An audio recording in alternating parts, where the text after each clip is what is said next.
Classes. मैं गुलशन नगेश आज आपको पार्ट्स ऑफ स्पीच का ये हमारा नेक्स्ट वीडियो है और इस वीडियो में हम आज समझेंगे वर्ब। तो वर्ब जैसा जिसको हम हिंदी में क्रिया कहते हैं, यह पूरे इंग्लिश ग्रामर में सबसे इम्पोर्टेंट टॉपिक्स में से एक है। कोई भी जो हम सेंटेंस बनाते हैं तो वह बिना वर्ब के हम वो सेंटेंस बना ही नहीं सकते। मतलब कि यदि हम कहा जाए तो दुनिया में ऐसा कोई भी सेंटेंस नहीं होता जिसमें कोई वर्ब ना हो। इसलिए वर्ब बहुत ज़्यादा इम्पोर्टेंट है। वर्ब इसलिए भी इम्पोर्टेंट है कि जब हम टेंस के बारे में पढ़ते हैं तो उसमें भी हमारा वर्ब आता है। आगे चल के जब हम टेंस पढ़ेंगे तो उसके लिए भी हमें वर्ब की बहुत ज़्यादा आवश्यकता रहेगी। इसलिए वर्ब बहुत ज़्यादा इम्पोर्टेंट है। और वर्ब जब हम कोई सेंटेंस बनाते हैं तो जब हमारा स्ट्रक्चर क्या होता है सिंपल सेंटेंस का, सब्जेक्ट वर्ब प्लस ऑब्जेक्ट। ठीक है, यदि हमारा ऑब्जेक्ट ना भी रहे तो चल जाएगा सेंटेंस में। ठीक है, इसमें सब्जेक्ट ना भी रहे तो चल जाएगा, सेंटेंस कहलाएगा। लेकिन यदि वर्ब नहीं रहा तो हमारा सेंटेंस बन ही नहीं सकता है।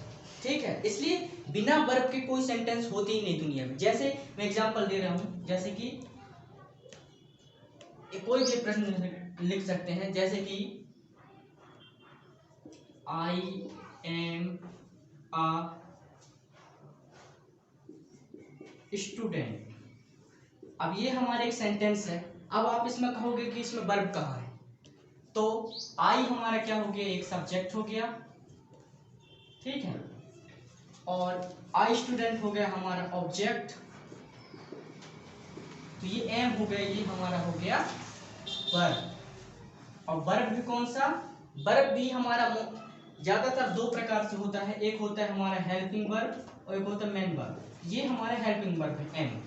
ठीक है, हम इस प्रकार से समझ सकते हैं हेल्पिंग वर्ब को और मेन वर्ब को।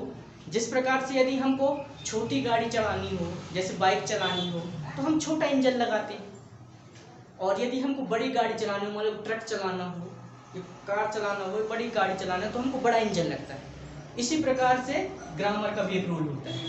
ठीक है, यदि हमको छोटा सेंटेंस बनाना है तो हमारा हेल्पिंग वर्ब से ही सेंटेंस बन जाएगा। लेकिन यदि को हमें बड़ा सेंटेंस बनाना है तो हमको हेल्पिंग वर्ब तो लगाएंगे ही, साथ में मेन वर्ब भी लगाएंगे। जैसे अब हम ये इसमें सिर्फ हमारा हेल्पिंग वर्ब है, ठीक है, मेन वर्ब नहीं है।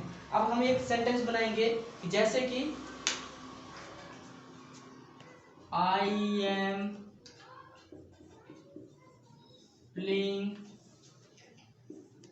Playing chess. ठीक है, अब यहाँ पे देखिए, आई सब्जेक्ट हो गया, एम हो गया हमारा हेल्पिंग वर्ब, और ये प्लेइंग हो गया हमारा मेन वर्ब, और चेस हो गया हमारा ऑब्जेक्ट। इससे हम समझ सकते हैं कि मेन वर्ब क्या होता है।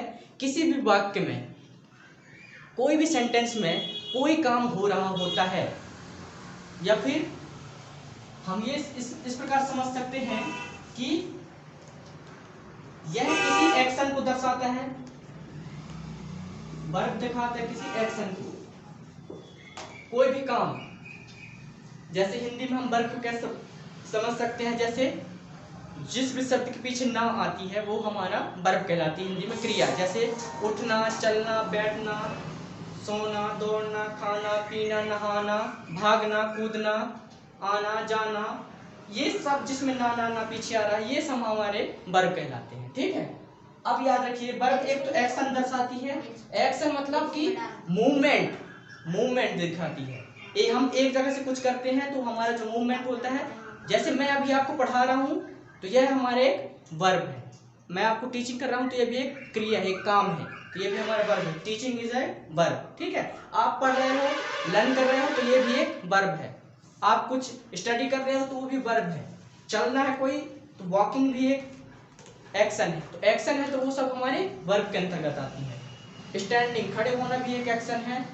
बैठना, सिटिंग भी एक, ठीक है, बोलना, स्पीकिंग भी एक वर्ब है। सुनना, लिसनिंग भी एक वर्ब है। वॉचिंग, देखना भी एक वर्ब है। इसी प्रकार ड्रिंकिंग, पानी पीना भी वर्ब है। डांसिंग, वो भी वर्ब है। सिंगिंग, वो भी वर्ब है। मतलब कि दुनिया बहुत सारे वर्ब ही वर्ब है। जहां भी कोई कार्य हो रहा होता है, या बीइंग, स्टेट ऑफ बीइंग, जैसे इट इज अ पेन। ठीक है, इट इज अ पेन में इज हमारा एक वर्ब आ गया, वह हमारा स्टेट ऑफ बीइंग, किसी चीज की स्टेट को दर्शाता है वो। अवस्था को दर्शाता है, ठीक है। तो जितने भी हमारे हेल्पिंग वर्ब हैं और मेन वर्ब है, ये सभी हमारे वर्ब के अंतर्गत आते हैं, क्रिया की हिंदी, ठीक है। अब इसका हम डेफिनेशन समझते हैं, क्या कहना चाहते हैं definition. A verb is the most important part of a sentence. तो कोई भी एक वर्ब होता है वो किसी भी सेंटेंस का सबसे इम्पोर्टेंट पार्ट होता है, ठीक है। इम्पोर्टेंट पार्ट मतलब कहा जाए कि सबसे महत्वपूर्ण हिस्सा होता है किसी भी वाक्य का एक वर्ब, एक क्रिया। उसके बाद कह रहा है no sentence is complete without a verb. कह रहा है कि कोई भी सेंटेंस, कोई भी वाक्य बिना वर्ब के कंप्लीट हो ही नहीं सकता। यदि हम वर्ब नहीं लगाएंगे तो वो इनकम्प्लीट ही रहेगा, अधूरा ही रहेगा। इसके बाद generally speaking verb is a word. Generally speaking मतलब यदि हम सामान्य तौर पर इसकी बात करें तो verb is a word that tells something about. Verb एक ऐसा शब्द है जो हमको बताता है कि एक्शन, कोई भी एक्शन मतलब कि हमारा कोई भी एक्शन, जो भी मूवमेंट होता है, ठीक है, वह और अ पर्सन और अ थिंग, कोई भी व्यक्ति या कोई वस्तु कोई एक्शन कर रही है तो उसका एक्शन वो हमारा वर्ब कहलाएगा, ठीक है। एक्शन मैंने इसकी एग्जांपल क्या बताया, जैसे कि उठना, बैठना, चलना, दौड़ना, भागना, गिरना, कूदना, नाचना, खेलना, खाना, पीना, सोना, बैठना, सुनना, पढ़ना, लिखना, जाना, आना, इस प्रकार से सब हमारे नाना आ रहा है ना, तो ये सब हमारे वर्ब है। इंग्लिश में इनको, अब हम वर्ब तो समझ गए अच्छी तरीके से। मैंने क्या बताया, वर्ब मुख्यतः हम एक सेंटेंस जब हम देखते हैं तो छोटी सेंटेंस में हमारा हेल्पिंग वर्ब लगता है। हेल्पिंग वर्ब मतलब is, am, are, was verb, ये सब, ठीक है। और जब हम बड़े सेंटेंस बनाते हैं तो हमारा हेल्पिंग वर्ब तो रहता ही है, साथ में हमारे एक मेन वर्ब रहता है। मेन वर्ब मतलब कि हमारे जितने भी एक्शन वाले हैं, ठीक है। जैसे कि मैंने बताया अभी कि अभी मैं पढ़ा रहा हूँ तो टीचिंग, ठीक है, तो टीचिंग हमारा मेन वर्ब हो जाएगा। आई एम टीचिंग यू, मैं आपको पढ़ा रहा हूँ, तो मैं अभी क्या काम कर रहा हूँ, पढ़ाने का, तो टीचिंग हमारा मेन वर्ब और एम हमारे क्या हो जाएगा, हेल्पिंग वर्ब। इस प्रकार यू आर लर्निंग, आप अभी सीख रहे हो, ठीक है, तो आप सीख रहे हो तो लर्निंग आपका क्या हो गया, मेन वर्ब, और यू आर आपका हो जाएगा हेल्पिंग वर्ब। इस प्रकार से अब हम देखते हैं टाइप्स ऑफ वर्ब, ठीक है, वर्ब के टाइप देखते हैं। तो वर्ब मुख्यतः हमारे 4 प्रकार के होते हैं। एक होते हैं ट्रांजिटिव वर्ब, एक होते हैं इंट्रांजिटिव वर्ब, तीसरा होता है लिंकिंग वर्ब और चौथा होता है हमारा ऑक्सिलरी वर्ब। तो हम सभी जितने भी हमारे वर्ब्स हैं इनको हम एक एक करके समझते हैं कि ये वर्ब क्या होते हैं, और इसी प्रकार से हम आगे देखेंगे कि इन वर्बों को हम डिटेल में इनके उदाहरण के हिसाब से समझेंगे। तो अब हम पढ़ेंगे ट्रांजिटिव वर्ब। और ट्रांजिटिव वर्ब क्या होता है, इसको हम इंग्लिश में बोलते हैं, हिंदी में बोलते हैं सकारात्मक क्रिया। These verbs denote an action which passes over from subject to an object। यह ऐसी क्रिया होती है जिसमें हमें ऑब्जेक्ट की आवश्यकता होती है, ठीक है। एक ऐसा वर्ब होता है जिसके हमें ऑब्जेक्ट की आवश्यकता होती है, बिना ऑब्जेक्ट के हमको अर्थ ही समझ में नहीं आएगा कि क्या कह रहा है। और दूसरा सब्जेक्ट का और ऑब्जेक्ट का डायरेक्ट रिलेशन होता है, ठीक है। तो an action passes over subject to an object, तो सब्जेक्ट से ऑब्जेक्ट पर डायरेक्ट एक्शन पासेस ओवर होता है। किस प्रकार से, देखिए ट्रांजिटिव वर्ब मैंने क्या बताया कि एक ऐसे वर्ब होते हैं जिसमें हमें ऑब्जेक्ट की आवश्यकता पड़ती है, ठीक है। जैसे एग्जांपल में Mohan has written a letter, ठीक है। यहाँ देखिए मोहन ने एक पत्र लिखा, ठीक है ना।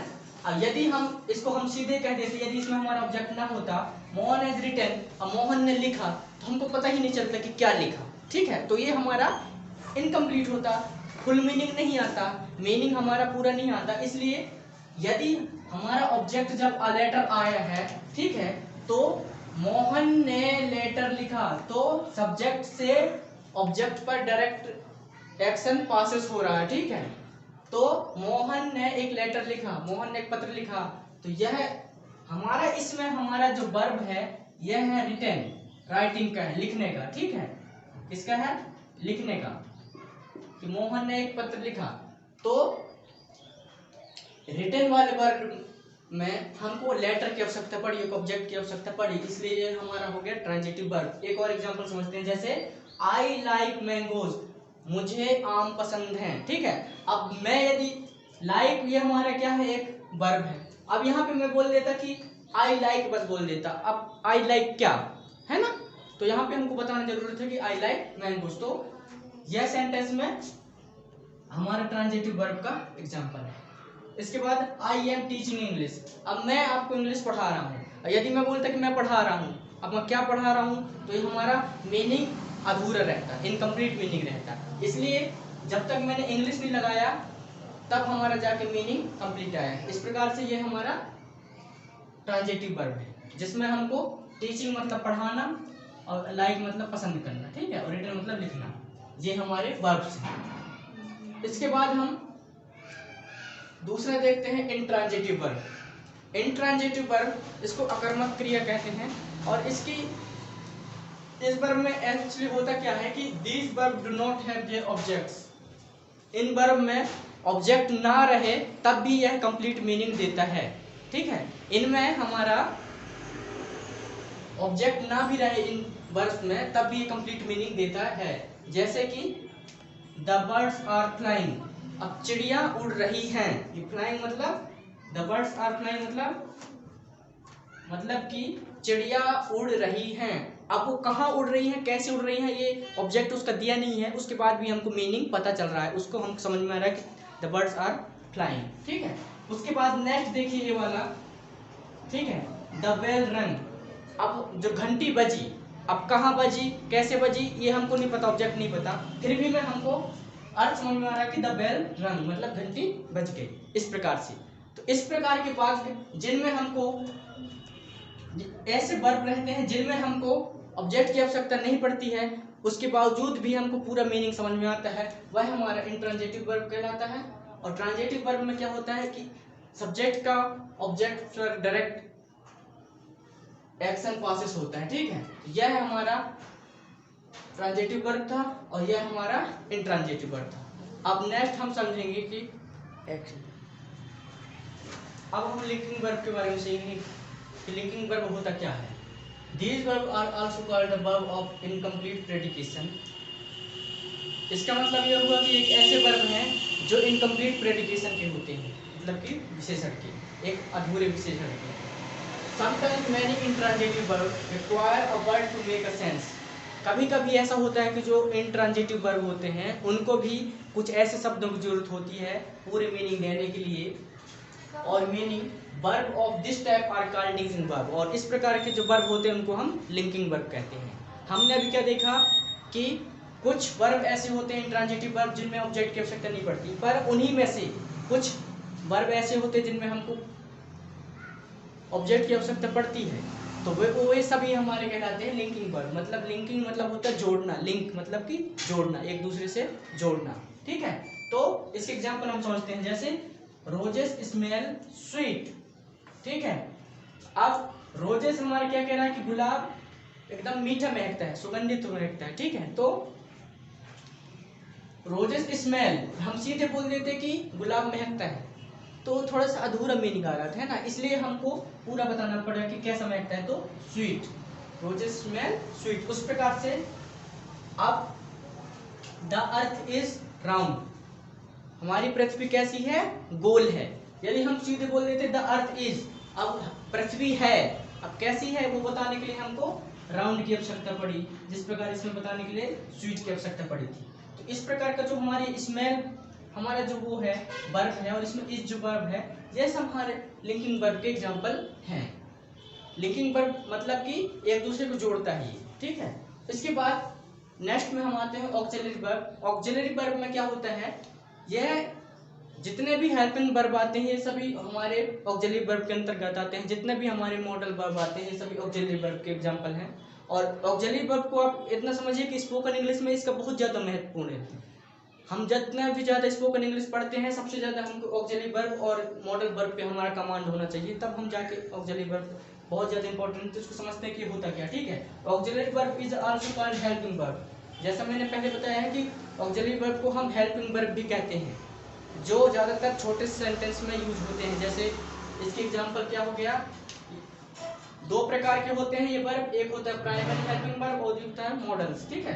तो प्राइमरी हेल्पिंग वर्ब में हमारा जैसे वर्ब ऑफ बी का क्या हो जाएगा, स्टेट ऑफ बी का is am are was were, और डू का क्या हो जाएगा डू डज डिड, हैव का क्या हो जाएगा हैव हैज और हैड। यह इसके पास्ट प्रेजेंट और फ्यूचर का बता रहा है। ठीक है, अब मॉडल वर्ब को समझते हैं। मॉडल वर्ब क्या होते हैं, टोटल 12 टाइप के होते हैं मॉडल वर्ब, और ये मॉडल वर्ब हमारे मन के अंदर की जो इच्छाएं हैं वह हम मॉडल वर्ब के माध्यम से कहते हैं। मतलब कि जैसे कि आई कैन डू इट, मतलब कि मैं यह कर सकता हूँ, या फिर मे आई कम इन, मैं क्या आ सकता हूँ, मतलब हम अपने मन की इच्छाओं को इससे समझ सकते हैं जो भी हमारे मन में चल रहा है। इस प्रकार can, may, might, will, shall, would, should, must और टू और यूज टू। और टू मतलब कि चाहिए, यूज टू मतलब कि चाहिए, और शुड मतलब कि चाहिए, मस्ट मतलब चाहिए ही चाहिए। इन सभी का मतलब भी चाहिए ही होता है, पर ये अलग अलग सेंटेंस में अलग अलग प्रयोग, अलग अलग प्रकार से प्रयोग होते हैं। ठीक है, तो अभी जब हम नेक्स्ट वीडियो जब हम पढ़ेंगे तो इन प्राइमरी हेल्पिंग वर्ब इसका हम डिटेल वीडियो देखेंगे और मॉडल वर्ब का एक डिटेल वीडियो बनाएंगे। और यह हमारा आज वर्ब का है, और इसी के साथ ही आज के इतना ही करते हैं। यदि वीडियो पसंद आया हो तो इसको लाइक करें, शेयर करें, सब्सक्राइब करें, कमेंट करें। Thank you.